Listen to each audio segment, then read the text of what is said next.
Mali, as we witnessed President Abdel Fattah al-Sisi during the inauguration of the 4th Youth Conference.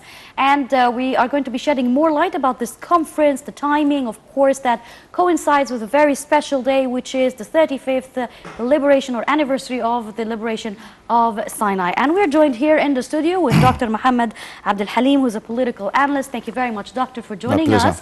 And we're sorry for keeping you up late, of course. No, it's but okay. My pleasure. There was a live transmission all the way through. Now, let's talk a little bit about this very special occasion. We're talking here about the anniversary of the Sinai Liberation Day, and we're also talking about the 4th Youth Conference, which is a very successful conference that gathers this time at least 1,200 different youth from different categories and aspects of society. Yes, absolutely, Well, it seems to be, I mean, very much suitable, actually, that, you know, the day has got such, you know, a distinctive flavor, actually. It is very much replete with instances of what you might call, you know, triumphant aspects of the 6th of October war.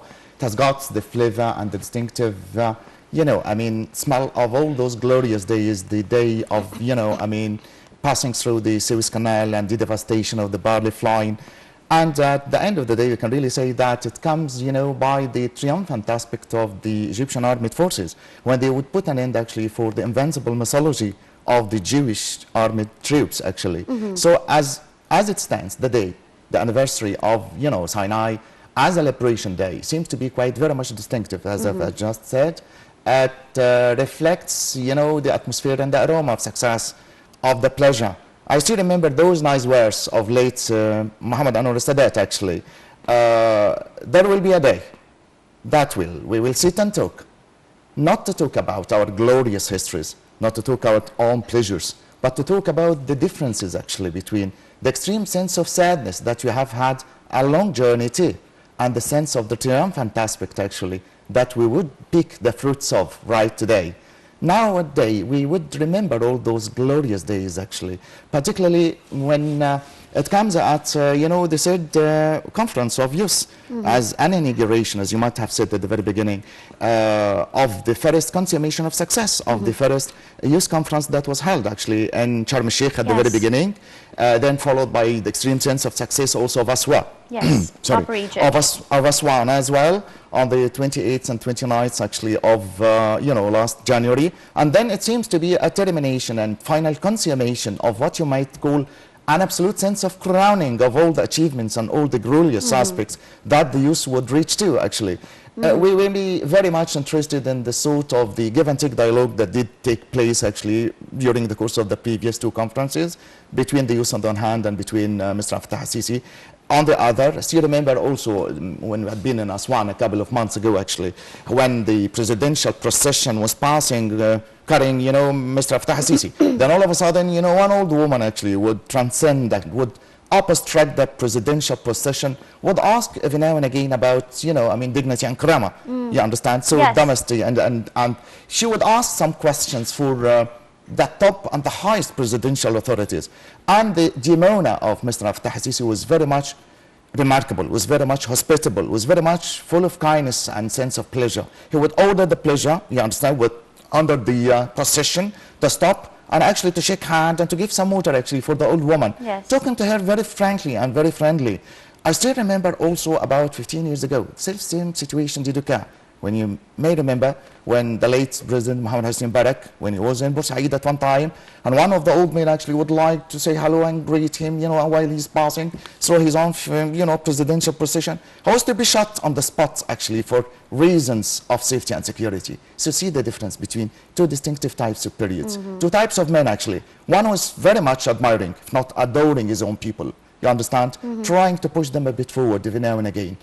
In the meantime, trying to hold a sort of give and take dialogue with his own youth, talking to them, mingling with them, and in the meantime, mixing with them as much as a father would, and he really would. Yes, and maybe that's also what's very magical about having this occasion of the anniversary of Sinai, along with the 3rd Youth Conference, the fact that you're involving youth in a celebration that is not just an annual anniversary celebration with a national holiday day, but you're actually involving youth in national unity, in the love for the soil and the land, in their hope for a better future for themselves. And from here, I would like to discuss with you about the new initiative by the President, where you have asked the President, where he can answer any question from any person who has inquiries or doubts or hopes or anything regarding any aspect of life here in Egypt. And because you know, such events cannot capture the largest number of youth possible. You can't have them all gathered in, but you try to move it to a different governorate every time, giving more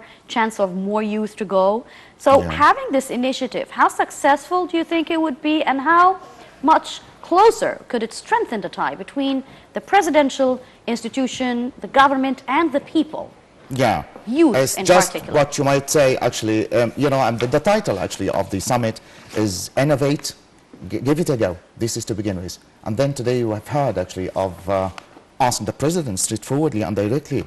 It's a sort of a celebration and a situation in which almost all those people would talk directly and straightforwardly to their own presidential authority outside, without any panic, without any sort of fear. It seems to be quite such a familiar atmosphere.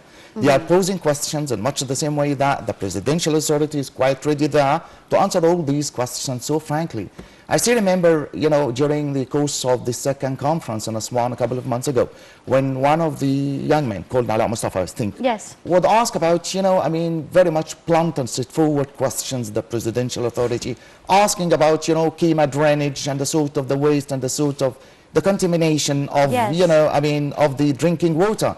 All of a sudden, actually, without at short notice, without any sort of notification, you find that the President Sisi actually would turn the presidential, you know, I mean, route towards Kima drainage and to see the whole situation as it stands and mind on you, realistic this is grounding. also a conference that is being held live, so it's not just an opportunity for the President and the people, especially youth, to have this one-on-one kind of communication, but it's also that the entire world can see how democratic we are turning into, or we're trying to work hard towards achieving proper democracy. And as a political analyst and a person who's been traveling and moving a lot and seeing people, I also want to know from you, how do you evaluate youth today? I mean, I personally see that they've become more mature, they've become more aware, they have become more responsible of what they say, what they do, and they've become more encouraging and challenging for where they want to be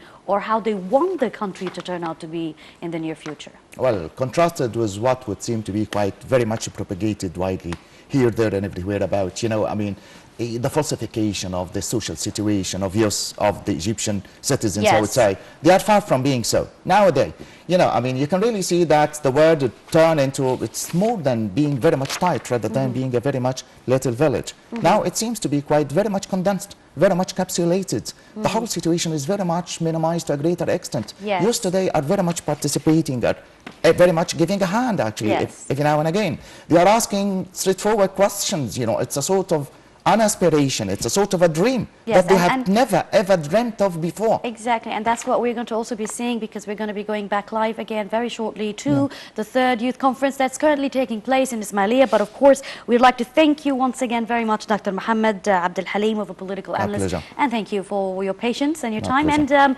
we would like to thank you for now, but of course, when we will be moving to the French transmission, it's going to be coming up next, and we'll return back at 8 p.m. with the evening panorama edition. And we are going to be showing you more of what's happening at this third conference, and there will be open discussion dialogues with the President. They'll be talking about a number of files along with the youth. Maybe among the most important one is how to monitor and face the increasing prices of goods and services in the country. Thank you very much.